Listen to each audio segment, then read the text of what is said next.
Hi, my name is Catherine. I'm an AmeriCorps Fellow serving with Cascadia Behavioral Health Care in Portland, Oregon as a youth mental health first aid instructor. In honor of Mental Health Awareness Month, we're going to be sharing a short series of videos with you all inspired by mental health first aid that will help teach you a little bit about mental illness and what you can do to help support someone in need. This is especially important considering the times that we're all living in right now. Today we're going to be talking about the do's and don'ts of supporting someone experiencing a mental health problem. A lot of times the best thing you can do is just listen without judgment or interruption. Just being there for someone, even if you can't make it better, can be hugely impactful in making that person feel better and or feel supported and cared for. In this video, I'm going to give you some sample scenarios, at which point you can pause the video and think about how you would respond in that situation. Afterwards, we will debrief together some ideas around what might or might not be helpful. Scenario number 1. Jessica is your 16-year-old daughter who just hasn't seemed like herself lately. She spends most of her time in her room on her phone and barely even talks to you at dinner. You know that she's devastated she wasn't able to star in her high school's spring musical due to the school closures around COVID-19, and she also misses all of her friends. One night you hear her sobbing and knock on her closed bedroom door. When she doesn't answer, you open the door and find her crying on the bed. What do you do?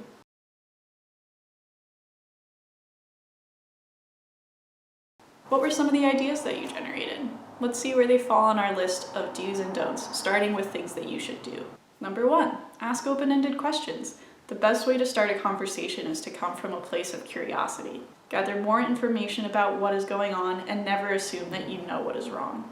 Questions like how are you feeling, what's going through your mind right now, and what do you need are all great places to begin. Number 2, use I statements. Sometimes when asked how they are, people will simply respond with something like fine or I'm just tired, especially young people. While we don't want to force people into a conversation, remember it's a conversation, not an interrogation. We can use statements like I noticed XYZ to give evidence to our concerns while still keeping the conversation focused on them. For example, if you ask Jessica how she is and she just says it's fine or it doesn't matter, you could say something like, well, I noticed that you haven't been talking to me as much as you used to, and you're also spending a lot of time alone. Could you tell me a little bit more about that?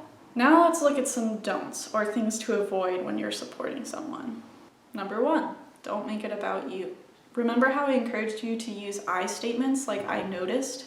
Well, phrases like I feel can also be really powerful, but should be used with care. It's okay to express that you are concerned. Just make sure that you don't make the conversation entirely about your own response to their emotions. For instance, saying something like, I feel really worried about you. It's been causing me to lose sleep, and I just wish you were happy again, isn't ultimately all that helpful and doesn't put Jessica in a good place to respond. It takes the focus of the conversation off of Jessica and might make her even feel guilty that she's burdening you with her feelings, thereby shutting down the conversation entirely, and that's not what we want. Instead, try saying something like, I feel really worried about you because I care about you so much. I want you to know that I'm always here for you if you need a listening ear. Another thing to avoid is giving advice. This can be really hard to do. When you see someone in pain, it's natural to want to immediately take that pain away and enter problem-solving mode. However, this should be avoided for 2 reasons. 1, it takes a person's agency away in managing their own problems. And 2, the problem might not be fixable. When people are upset, it can feel like everything is out of control, especially considering our current global situation. That could lead to a feeling of helplessness that further exacerbates despair.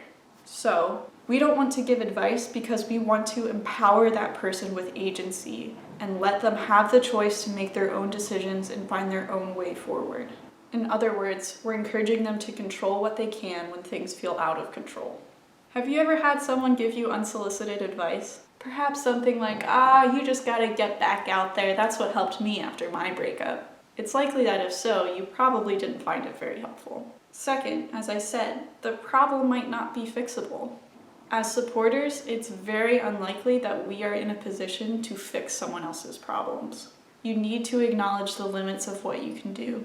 For instance, we can't reopen Jessica's school and we can't let her see her friends in person the way that she used to.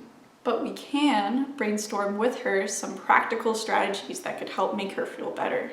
To start, we could offer something like, what can I do to help make this better?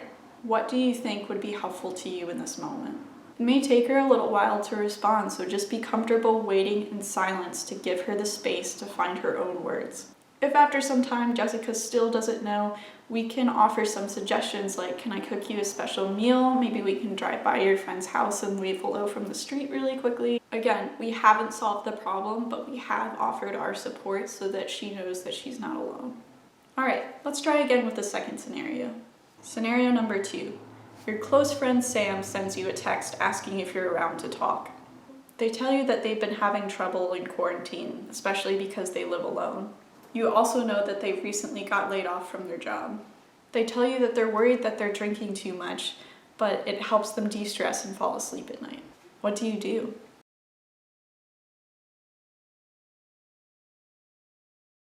What ideas did you come up with? Let's see where they fall on our list of do's and don'ts, again starting with things that you should do. Number 1, thank the person for confiding in you.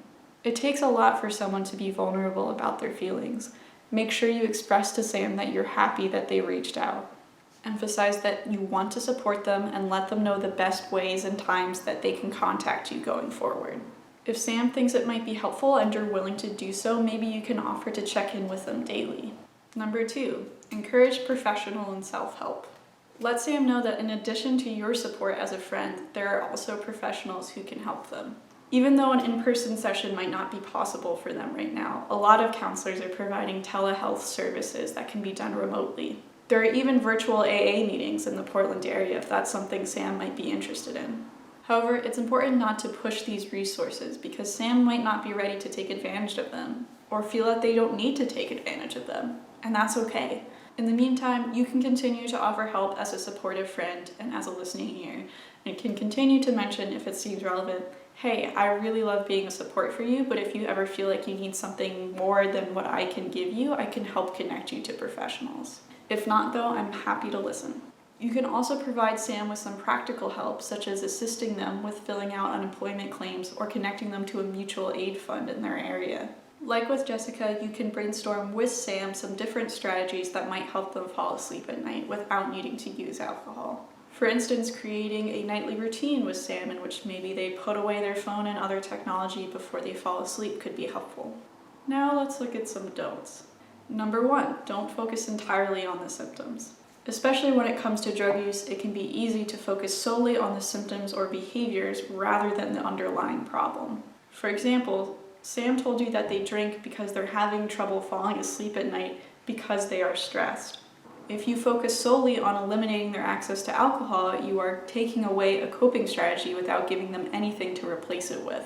In fact, if you focus only on their lack of sleep, you're moving the conversation to focus on their symptoms rather than the root of the problem, which is their stress level. An important part of this conversation should be asking, what can we do to help lower your stress? Number 2, don't threaten, shame, or guilt the person into feeling better. Even though this might seem obvious, it's a surprisingly easy trap for people to fall into, even if they mean well. Have you ever told someone to cheer up because so many people out there have it worse? That's an example of guilting someone into feeling better. While maintaining perspective can certainly be a useful tool, it's typically most helpful when it comes as a realization organically from that person. Similarly, it's not helpful to tell the person how they should feel. For instance, saying something like, "You shouldn't feel stressed, I'm sure everything will be fine." 1, you don't know that everything will be fine. And 2, people are allowed to feel unhappy and stressed. Even though we want people to feel okay, feeling not okay is a normal part of the human experience and can be sat with and honored and worked through, not just ignored and dismissed. Similarly, you would never want to chastise or shame Sam for drinking in order to cope with their stress. Even if it's not the most skillful coping mechanism, we should always appreciate that people are trying to get through this stressful time as best as they can. To sum up, here's a list of do's and don'ts that you can keep in mind when you're supporting someone experiencing a mental health problem.